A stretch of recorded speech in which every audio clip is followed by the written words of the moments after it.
আসসালামু আলাইকুম ওরহমতুল্লাহি ওবরাকাতুহু নাহমাদুহু ওয়া নুসাল্লি আলা রাসূলিল কারীম আম্মা বাদ ফাউযু বিল্লাহি মিনাশ শাইতানির রাজিম বিসমিল্লাহির রহমানির রহিম ওয়া মান আহসানু কাওলাম মিম্মান দাআ ইলাল্লাহি ওয়া আমিলা সলিহান ওয়া ক্বালা ইন্নানি মিনাল মুসলিমিন ইলা আখির আয়া ওয়া ক্বালা রাসূলুল্লাহ সাল্লাল্লাহু আলাইহি ওয়াসাল্লাম বাল্লিগু আন্নী ওয়ালাউ আয়া রাওয়াহু মুত্তাফাকুন আলাইহি।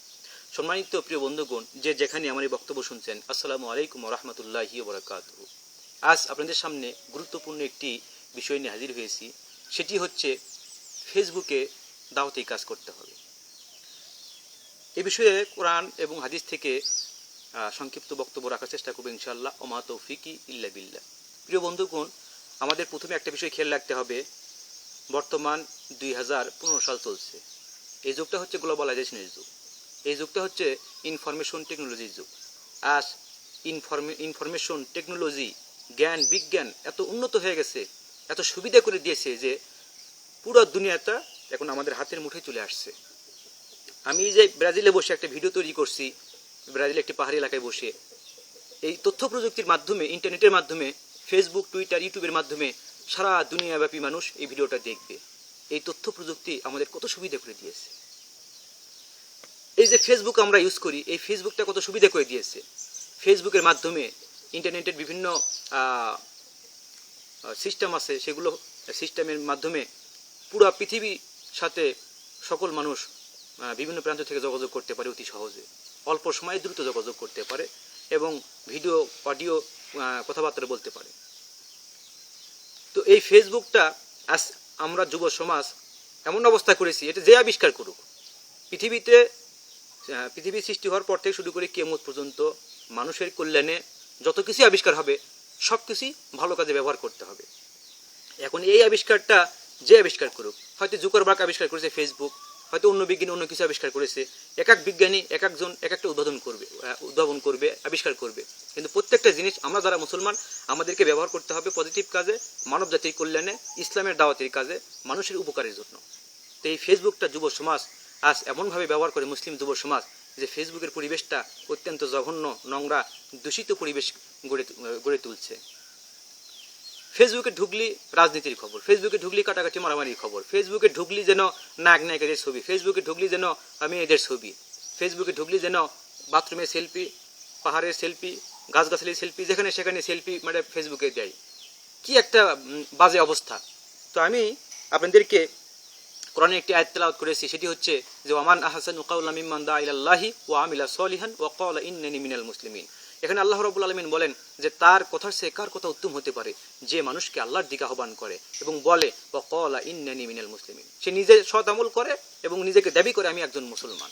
প্রিয় বন্ধুগণ, আজ আমরা সবাই দাবি করি আমরা মুসলমান, কিন্তু সত্যিকার কর্মকাণ্ডই প্রমাণিত হবে কে মুসলমান আর কে নামধারী মুসলমান।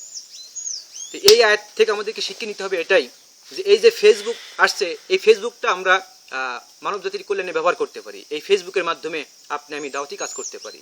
রাসূল সাল্লাল্লাহু আলাইহি ওয়াসাল্লাম বলেন, শেষ জামানায় এমন একটি যুগ আসবে, এমন একটি সময় আসবে, যে সময়ে পৃথিবীর কোনো একটা দেওয়াল, কোনো একটা বিল্ডিং, কোনো একটা গ্রাম, কোনো একটা শহর, বন্দর, দেশ বাদ থাকবে না যেখানে ইসলামের বাণী, কোরআনের বাণী পৌঁছবে না। সেই যুগটা এসে গেছে। আপনি এখান থেকে কোরআন হাদিস প্রচার করেন, আপনার যেখানে আপনার অবস্থান, যেখানে আপনার বাস, যেখানে আপনি থাকেন, সেখান থেকে ফেসবুকের মাধ্যমে একটা ভিডিও বক্তব্য দেন, কোরআন হাদিসের পক্ষে কথা বলেন, ইসলামের কথা বলেন, আল্লাহর কোরআনের বিপ্লবীর দাওয়াত দেন ফেসবুকের মাধ্যমে। দেখেন, আপনি যেখানে থেকে দিবেন আমি এখানে দেখতে পাবো, আমি এখান থেকে দিই সারা বিশ্বব্যাপী আপনি যেখানে থাকেন না কেন আপনি দেখতে পারবেন।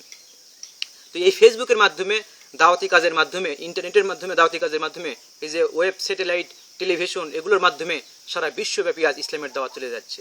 আমি কিছুদিন আগে একটি ভিডিও দিয়েছিলাম, আমি দেখলাম গত 3-4 দিনে এই ভিডিওটি প্রায় বিশ্বের 1,57,60,000 লোক দেখেছে ভিডিওটি, মিনিমাম 4 লক্ষ লোকের কাছে ভিডিওটা গেছে। তো দেখেন, এখান থেকে যদি আমার মতো একটি অল্প বয়সী ছেলের দ্বারা সম্ভব হয়, তাহলে আপনি কেন পারবেন না? যারা ফেসবুক ইউজ করে ঘন্টার পর ঘন্টা সময় নষ্ট করছেন, চ্যাটিং করছেন, তারপরে শুধু ফেসবুক নিয়ে পড়ে থাকেন, তাদেরকে কাল কিয়ামতের কঠিন ময়দানে এই সময়ের ব্যাপারে, এই ফেসবুকের ব্যাপারে হিসাব দিতে হবে। আল্লাহ রাব্বুল আলামিন আপনাকে বলবেন যে আমি তোমাকে সময় দিয়েছি, হায়াত দিয়েছি, 24 ঘন্টা দিয়েছি, দিন রাত 12 ঘন্টা দিন 12 ঘন্টা রাত দিয়েছি, তুমি কি কাজে ব্যবহার করেছো? প্রত্যেকটা কর্মকাণ্ডের আপনাকে হিসাব দিতে হবে। এই জন্য আমি আপনাকে অনুরোধ করবো, ফেসবুকে আপনি যতক্ষণ সময় থাকবেন ততক্ষণ চেষ্টা করুন, পুরো সময় না পারলেও অন্তত 50% সময়, অন্তত 70% সময় আপনি ফেসবুকে ইসলাম প্রচারের জন্য, কোরআন প্রচারের জন্য চেষ্টা করুন। এই কোরআনের একটি আয়াতও যদি আপনি ফেসবুকে প্রচার করেন, সেই আয়াত দ্বারা যদি একটা লোক হেদায়েত হয় বিশ্বের যে কোনো প্রান্ত থেকে, ওই ব্যক্তি হেদায়েত হওয়ার কারণে কাল কিয়ামতের কঠিন ময়দানে আপনার একটা নাজাতের উসিলা হয়ে যেতে পারে, জাহান্নাম থেকে মুক্তি পাওয়ার একটা রাস্তা হয়ে যেতে পারে। প্রিয় বন্ধুগণ, রাসূল সাল্লাল্লাহু আলাইহি ওয়াসাল্লাম এই দাওয়াতি কাজের গুরুত্ব দিতে গিয়ে বলেন যে বাল্লিগু আন্নী ওয়ালাউ আয়া, তোমার কাছে যদি একটি আয়াতও জানা থাকে, একটি হাদিসের বাণীও যদি জানা থাকে, সেটি তুমি অপরকে পৌঁছে দাও, অপরকে জানিয়ে দাও। তা আমি যেখানে থাকি, আমার আশেপাশে মুসলিম কম, মানুষ কম, আমার এখান থেকে এটাই সম্ভব, যার কারণে আমি ফেসবুকে দাওয়াতি কাজ করতেছি।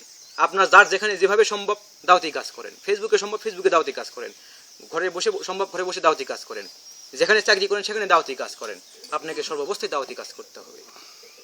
যদি দাওয়াতি কাজ না করেন, আপনার দাওয়াত ব্যতি রেখে যদি কোনো লোক মারা যায়, আপনার অবহেলার কারণে যদি কোনো লোক গোমরাই হয়ে মারা যায়, যদি জাহান্নামী হয়, আপনার দাওয়াত না দেওয়ার কারণে যদি একটা লোক বেনামাজি হয়ে মারা যায়, তাহলে কাল কিয়ামতের কঠিন ময়দানে ওই জাহান্নামী, ওই বেনামাজি, ওই সুদখোর, ওই বিড়িখোর, ওই জেনাখোর সেদিন আপনার বিরুদ্ধে নালিশ করবে, বলবে আল্লাহ এই ব্যক্তিটি জীবনে বহুত সওয়াব করেছে, সবসময় নামাজ কালাম নিয়ে ব্যস্ত ছিল, কিন্তু সে কখনো আমাকে নামাজের দাওয়াত দেয় নাই, সে কখনো আমাকে জেনা ব্যবসার বিরুদ্ধে কথা বলে নাই, সে কখনো সুদ ঘুষের বিরুদ্ধে কথা বলে নাই। অতএব আমি যদি আজকে এই পাপের কারণে জাহান্নামে যাই, তাহলে ওই ব্যক্তিকে সাথে নিয়ে যাব, ওই ব্যক্তি ছাড়া আমি জাহান্নামে যাব না। তাহলে চিন্তা করুন, দেখুন পরিস্থিতি কত ভয়াবহ সেদিন আকার ধারণ করবে। শুধু মনে করেন না যে আপনি একাই বাঁচবেন আর বাকি সবাই মরবে, তা না, সবাই মরবে, আপনিও মরবেন, আপনিও বাঁচবেন, সবাইকে বাঁচার চেষ্টা করেন। আর সেই জন্যই আল্লাহ রাব্বুল আলামিন বলছেন, ইয়া আইয়ুহাল্লাযিনা আমানু কু আনফুসাকুম ওয়া আহলিকুম নারান ওয়া কুদুহান নাসু ওয়াল হিজারাতু উইদ্দাত লিল কাফিরিন। হে বান্দারগণ, তুমি নিজে জাহান্নাম থেকে বাঁচো, তোমার পরিবারের হালকে বাঁচাও।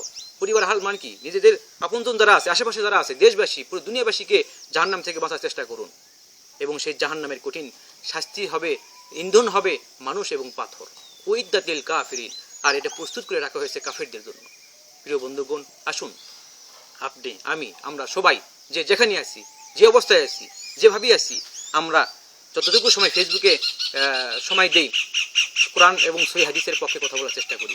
পুরো দুনিয়াব্যাপী আজ ইসলামকে ধ্বংস করার জন্য ইহুদি খ্রিস্টানরা, কাফেররা যে মিশন নিয়ে নামছে, সেই মিশনকে আমরা ধ্বংস করে দেওয়ার জন্য আমরা যুবকরা, আমরা মুসলিমরা, আমরা ইমানদাররা, আমরা যারা ইসলামের পক্ষে, কোরআনের পক্ষে, রসুলের সৈনিক হিসেবে দাবি করি, আমরা সবাই হাতে হাত মিলিয়ে, কাঁধে কাঁধ মিলিয়ে সবাই ঐক্যবদ্ধ হবে এই সমাজে ফেতনা না সৃষ্টি করে ফেতনার বিরুদ্ধে হক কথা বলি, কোরআন হাদিসের কথা বলি, আল্লাহ রসুলের বিপ্লবী বাণী, আল কোরআনের বিপ্লবী সমাজ কায়েমের চেষ্টা করি ফেসবুকের মাধ্যমে।